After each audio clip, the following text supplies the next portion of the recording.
Om Swastiastu. Baik teman-teman, kembali lagi bersama kami dalam channel Taksu Poleng. Nah, kali ini kita hanya berdua. Beli Dede lagi berhalangan, kali ada persembahyangan. Nah, jangan lupa kami ucapkan terima kasih kepada teman-teman yang sudah selalu mendukung, mensupport channel kami Taksu Poleng. Kami tetap ucapkan terima kasih banyak. Nah, kali ini teman-teman kita akan membahas tentang fenomena nih Billy Jero, fenomena dentuman lagi. Kemarin kan kita di Beleleng kita sudah buatkan video. Nah, sekarang 3 hari lalu, tepatnya hari Rebo tanggal 3 Februari, dentuman keras itu terdengar lagi di Lumajang. Tempat lihat di media sosial. Di media sosial udah viral sekali ini. Iya.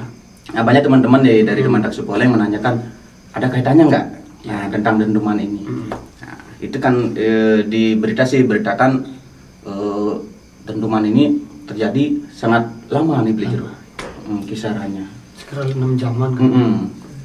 Dari BPBD juga menjelaskan bahwasanya dentuman itu bukan dari gunung Semeru. Nah, tepatnya mungkin ada di lerengnya, mungkin tepatnya Billy Jero. Nah, mungkin dari dentuman ini ada kaitannya nggak sama dentuman yang kemarin terjadi di Beleleng gitu. Jadi gini Bli, bahwa jauh-jauh sebelum hal ini kita sudah membahas video-video sebelumnya. Kami Taksu Poleng sudah membahas, mungkin teman-teman bisa tonton di video di belakang tentang apa itu di Gunung Semeru. Nah, Gunung Semeru pertama. Di sana kami sudah berusaha menjelaskan bahwa akan ada fenomena besar di Nusantara dan juga akan diawali dengan dentuman besar di Bali. Dan itu sudah terjadi di Buleleng tepatnya mengawali, dan juga sekarang dentuman ini juga berlanjut di Jawa Timur. Jadi secara spiritual itu ada kaitannya, ada hubungannya, sangat-sangat ada hubungannya. Jadi kita membahas ini dari sudut pandang sejarah dulu, sejarah, dan juga nanti kita hubungkan dengan sudut pandang spiritual kita. Bahwa ini adalah seperti video-video sebelumnya kami sudah bahas bahwa ini ada hubungannya dengan munculnya pusaka-pusaka Nusantara yang nantinya akan digunakan oleh Sang Ratu Adil untuk memimpin Nusantara ke depan, semoga menjadi musuh suar dunia lagi. Jadi kenapa hal ini bisa terjadi di Jawa Timur? Karena kalau kita mengacu kepada serat Dharma Gandul namanya Beli, bagaimana di sana runtuhnya kerajaan Majapahit. Sana sudah dijelaskan. Kemudian di serat Jangkal Sabda Palon sudah dijelaskan hal ini akan terjadi seperti itu. Jadi intinya kami hanya berusaha membahas, mengupas lewat sisi spiritual dan juga sisi sejarah Nusantara yang sudah diberikan sebagai rambu-rambu, sebagai pedoman nantinya kita untuk melangkah apa yang akan terjadi di Nusantara ke depan. Kemudian di dalam yang pertama kita bahas lewat dulu serat Jangka Sabda Palon. Bahwa di dalam serat Jangka Sabda Palon itu dijelaskan, di sana Sabda Palon itu mengucap janji mengeluarkan kutuk kepada Brawijaya, karena di sana dijelaskan dulu di dalam serat Jangka serat Jangka Sabda Palon dan juga dengan serat Dharma Gandul bahwa Raden Patah itu menghancurkan kerajaan ayahnya sendiri. Jadi Prabu Brawijaya V kan atas desakan dari tokoh-tokoh spiritual dulu yang sifatnya radikal, ini dijelaskan dalam Dharma Gandul. Kemudian dihancurkanlah ayahnya. Jadi ayahnya itu ingin melakukan perjalanan menuju Bali, meminta bantuan, karena pada saat itu Bali sudah takluk pada Majapahit. Jadi secara tidak langsung Bali itu di bawah kekuasaan Majapahit. Kemudian Prabu Brawijaya V ingin menyeberanglah ke Bali, kemudian sampai di Banyuwangi, tepatnya di Blambangan dulu, sekarang mungkin Banyuwangi. Ya, daerah Banyuwangi, daerah Lumajang itu kan Jawa Timur dia punya. Bagaimana Prabu Brawijaya V itu diberhentikan oleh Sunan Kalijaga. Di sana ada suatu argumentasi Sunan Kalijaga mengatakan apabila beliau atau Sang Prabu itu ke Bali meminta bantuan kepada kerajaan Bali, otomatis akan perang besar akan terjadi, perang saudara akan terjadi. Apabila Sang Prabu menang dalam pertempuran itu, maka anak Sang Prabu Raden Patah pun akan tergugur. Jadi tidak ada istilahnya yang akan didapatkan Sang Prabu. Itu sabda daripada Sunan Kalijaga kepada Prabu Brawijaya. Kemudian diberikanlah siraman-siraman rohani, bagaimana Sunan Kalijaga sudah memberikan ajaran-ajaran Islam kepada Prabu Brawijaya tentang rahasia Islam Nusantara pada saat itu, Bli. Karena Sunan Kalijaga kan beliau sebagai penyebar agama Islam kejawen itu Nusantara. Kemudian Prabu Brawijaya V memaafkan hal itu dan beliau mau masuk Islam. Nah, kemudian Sabda Palon itu beliau bersabda dan kecewa lah. Seperti itu, Sabda Palon itu bersabda dan kecewa. Jadi oke lah Sang Prabu, kamu boleh masuk Islam, tapi ada suatu kutukan yang aku keluarkan seperti beliau. Di sana kutukannya ada nanti kutukan di sana kutukannya kurang lebih dia mengambil cuplikan syair daripada serat jangka Sabda Palon. Di sana berbunyi, pepes tene nu sejanji yen wus jangkep 500 warse kapetong zaman Islami musna Bali maring ingsun gami budi mada sawiji. Jadi kurang lebih artinya bahwa takdir Nusa itu adalah pulau. Jadi Nusa itu adalah pulau, karena dulu kan ada Nusa Panjang, artinya pulau yang dawa. Nusa kecil. Jadi takdir Nusa sampai kepada janji seperti itu. Jadi takdir pulau ini atau takdir Jawa pada saat itu atau Nusantara lah kita berbicara, sampai kepada janji jika sudah genap 500 tahun. Jadi terhitung zaman Islami. Jadi 500 tahun itu bukan dihitung dari Islam masuk ke Nusantara, tetapi bagaimana pada waktu Islam menghancurkan kerajaan Majapahit. Hitungannya masih apa? Saka.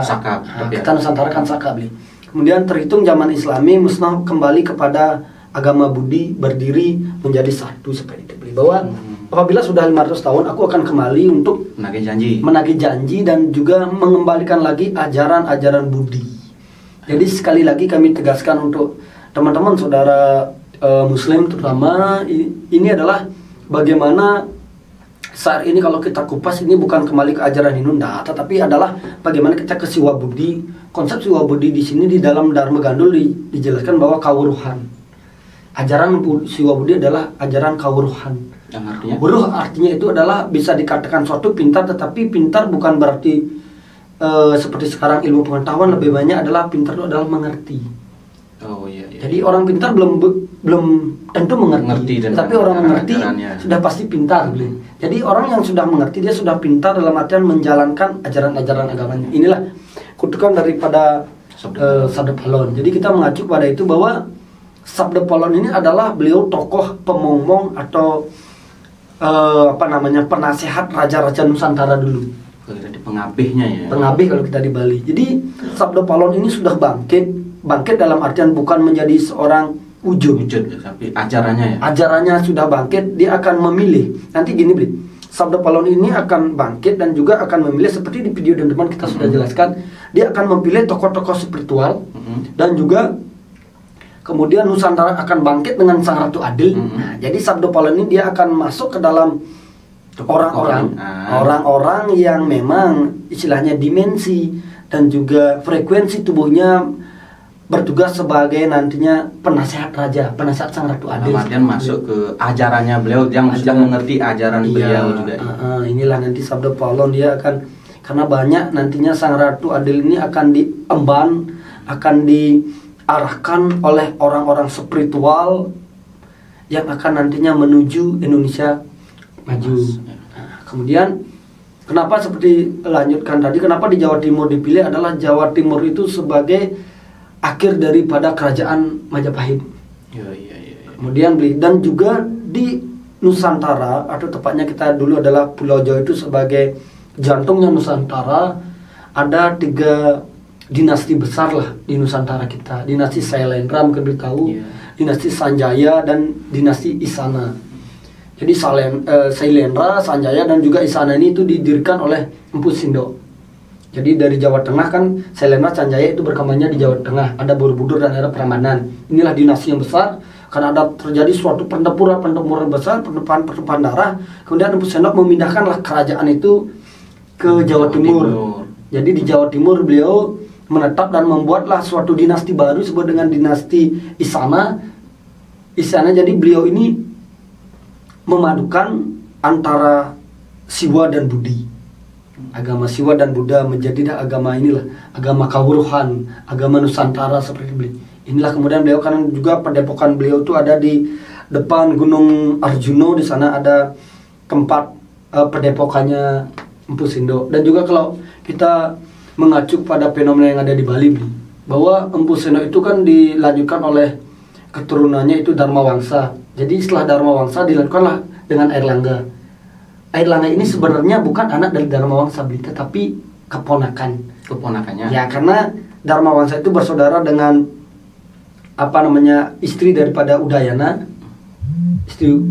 Udayana, kemudian jadi Udayana ini memiliki 3 anak bungsu, Marakata dan Airlangga. Jadi Airlangga lah yang melanjutkan Empu Sendo. Kemudian Dharma Wangsa mengambil kerajaan pamannya dan berkembanglah menjadi cikal bakal Nusantara atau Majapahit. Oh, iya. Jadi intinya apa? Munculnya di Jawa Timur adalah satu, bangkitnya Sabdo Polon, itu yang pertama, menagih janji, dan juga munculnya pusaka-pusaka Nusantara yang akan dibawa oleh Sang Ratu Adil. Dan kemudian di sanalah cikal bakal munculnya ajaran kerajaan Majapahit sebagai dinasti di sana. Dari sana mengawali nantinya ya. Di sana akan mengawali. Dan kalau kita mengacu pada Cakra Manggilingan, sekarang adalah hari emasnya Jawa Timur. Dan kalau kita mengacu ya mungkinlah kita berbicara bahwa kelak Sang Ratu Adil dipilih ada di daerah Jawa Timur nantinya. Ya, kalau kita mengacu pada Cakra Manggilingan Nusantara. Ya mudah-mudahan nanti Sang Ratu Adil bisa mengemban tugas dari sejarah yang dipaparkan tadi. Ya. Nah itu kan tadi dari sejarahnya nih tentang dentuman ini. Nah sekarang mungkin teman-teman masih banyak bertanya-tanya tentang spiritual nih Jalur Utara.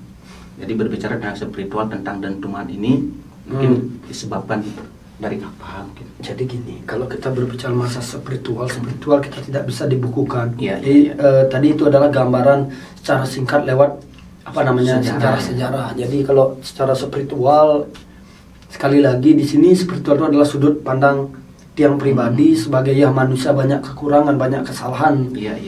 Istilahnya, jadi berusaha membaca gerak alam, berusaha membaca apa yang tersirat, tanda-tanda di alam bahwa yang pertama adalah pada saat dentuman itu adalah munculnya pusaka-pusaka Nusantara.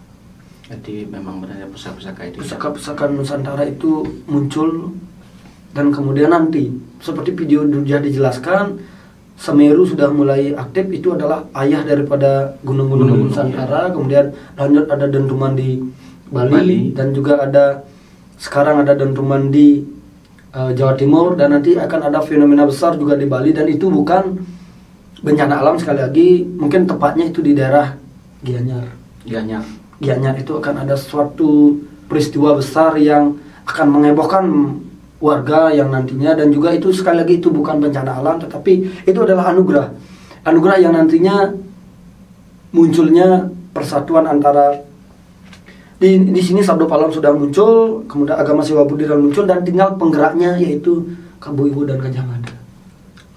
Nah tadi kan menyinggung tadi Gianyar tadi di Bali. Nah kenapa harus Gianyar? Karena di sanalah lahirnya Kabu Ibu. Tanpa Kabu Ibu mau menundukkan ego, mengalah Nusantara, Bali tidak akan menjadi Nusantara. Oh iya. Itulah kebesaran jiwa seorang Kabu Ibu. Dan Kabu Ibu sudah bilang, apabila Gajah Mada, aku nitip pesan kepadamu, kasih tahu rajamu pada waktu adalah Tribhuwana Tunggadewi. Apabila sampai rajamu atau ratumu menyia-nyiakan Bali, aku akan bangkit. Sepertilah. Jadi ini adalah kebangkitan beliau. Sekali lagi kebangkitan beliau bukan untuk wujud fisik, tetapi kebangkitan beliau adalah semangat dan ajaran. Nantinya tokoh-tokoh Nusantara, tokoh-tokoh Bali juga generasi muda akan bangkit, akan berani dan juga mau menundukkan ego. Kabu Ibu beliau bisa menang, tetapi beliau mampu mengalah untuk apa? Untuk kedamaian.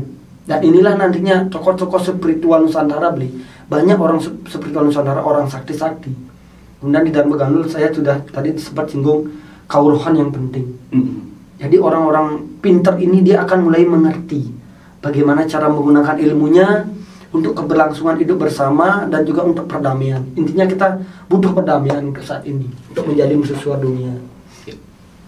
Nah, mudah-mudahan dari runutan fenomena-fenomena ini, begitu juga dari pembahasan beliau tadi, teman-teman, tadi secara spiritual dikatakan nantinya akan ada fenomena lagi di Gianyar ini, mungkin berkaitan dengan di sana lahirnya Sang Kebu Iwul. Iya. Ya, itu berkaitan dengan bangkitnya Nusantara.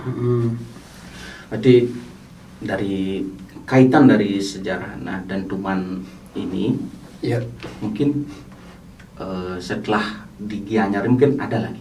pasti. Pasti. Nanti gini Bli, sekarang kan sudah muncul istilahnya awan apa namanya lah, topi. Ya, daun topi di Semeru. Semeru. Ya, Nah, itu kan isinya gini Bli, bahwa ini loh, konsep kita gunung ini, Semeru adalah sebagai ayah, kita bisa ayah gunung-gunungnya Nusantara. gitu. Dan ini adalah memayungi.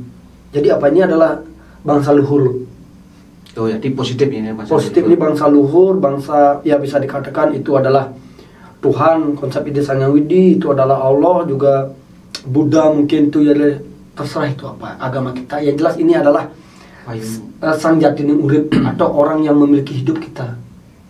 Iya. Dia sudah memayungi, dia sudah merestui pergerakan daripada leluhur Nusantara untuk nantinya bergerak untuk membangkitkan lagi mencari jati diri. Karena istilahnya Nusantara sudah lama dibodohi, Nusantara sudah lama dikubur.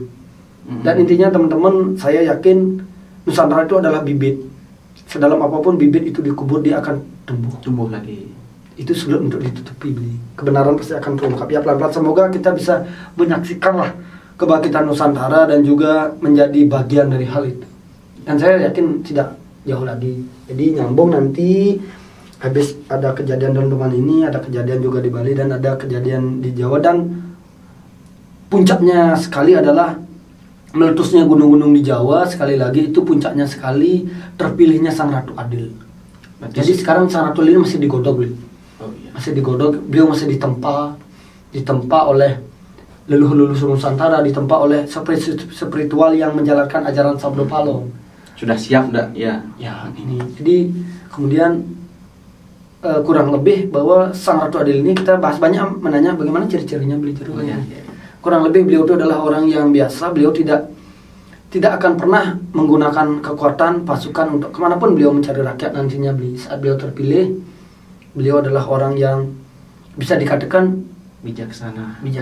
Beliau tidak kelihatan menjadi seorang pemimpin, tapi beliau akan muncul secara tiba-tiba. Sekarang beliau masih belum kelihatan lah, masih dipersiapkan oleh seluruh Nusantara, teman-teman. Jadi salah kalau kita membocorkan rahasia, bagaimana membocorkan juga rencana leluhur Nusantara, karena banyak istilahnya orang-orang yang mengincar.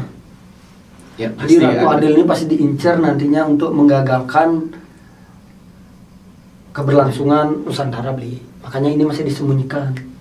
Udah barangkali karena apa itu yang menjadi hal yang positif, pasti banyak yang orang-orang yang menitipkan menghancurkan, benar, entah itu dari bangsa jin lembut masuk, juga orang-orang kan banyak juga orang-orang di luar. Nanti kita akan bahas nyambung nanti di Illuminati. Illuminati itu juga tokoh-tokoh spiritual yang mampu membaca gerakan Nusantara. Kok hati-hati.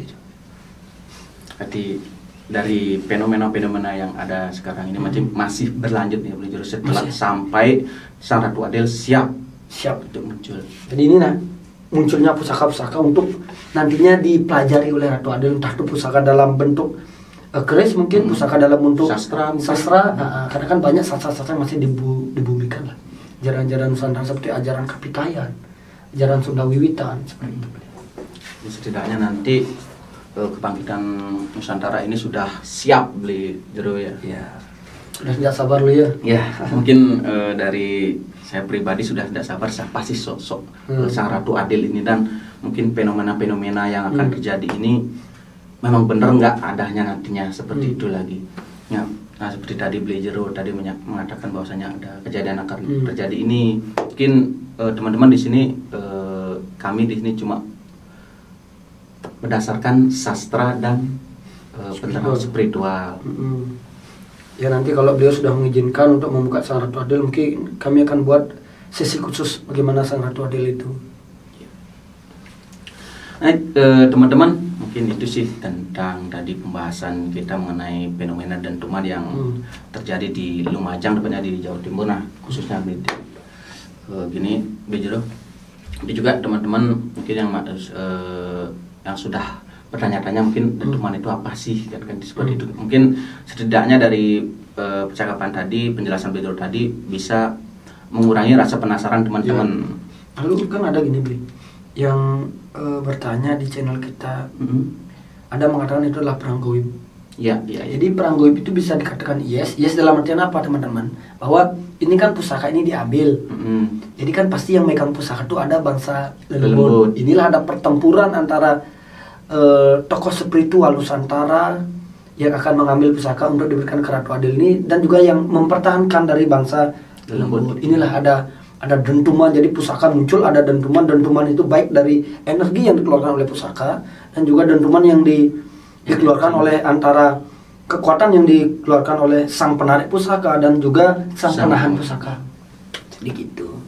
Jadi bisa dikatakan kan tadi kalau yang dentuman yang ada di Jawa Timur ini kan berlangsung lama, mungkin itu ya kan masih alotnya pas penarikan pusaka ya. Jadi untuk apa ini masih dipertahankan seperti itu. Iya. Mungkin secara logika bisa diterima.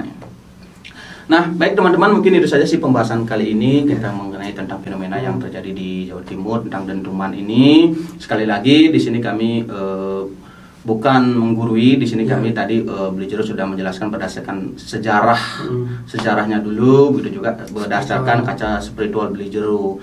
Di sini juga kami menekankan kepada teman-teman entah percaya atau tidak ya, jadi di sini kami hanya memberikan pandangan kami dari mungkin dari sejarah dari Beli Jero, begitu juga dari kaca spiritual Beli Jero. Sekali lagi kami di sini minta maaf apabila ada kesalahan kata, mungkin dari sejarah dari penjelasan Beli Jero kurang berkenan, kami mohon maaf.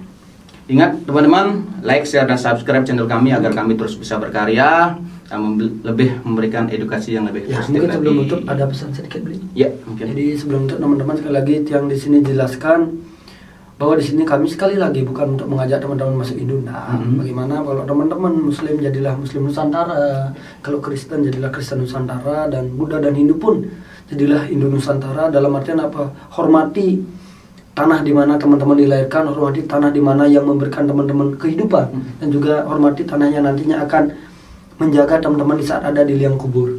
Jadi intinya belajarlah berdamai dengan semua makhluk hidup supaya hidupmu lebih berwarna. Ya, itu tadi yang ada di Beli Jero. Nah, yang sedikit jadikanlah fenomena ini, jadikan fenomena ini untuk jadi kebangkitan kita Nusantara. Jangan takut. Nah, berawal dari diri sendiri. Bahwasanya jangan berkecil hati. Kita di sini bukan ikut di dalamnya, dari setidaknya kita sudah memahami ajaran-ajaran sang Sabdo Palon itu. Nah, mungkin itu saja teman-teman. Sekali lagi ingat like, share, dan subscribe channel kami Taksu Poleng agar kami terus bisa berkarya dan lebih memberikan wawasan edukasi yang lebih positif lagi. Akhir kata kita tutup dengan Parama Santi. Om Santi Santi Santi.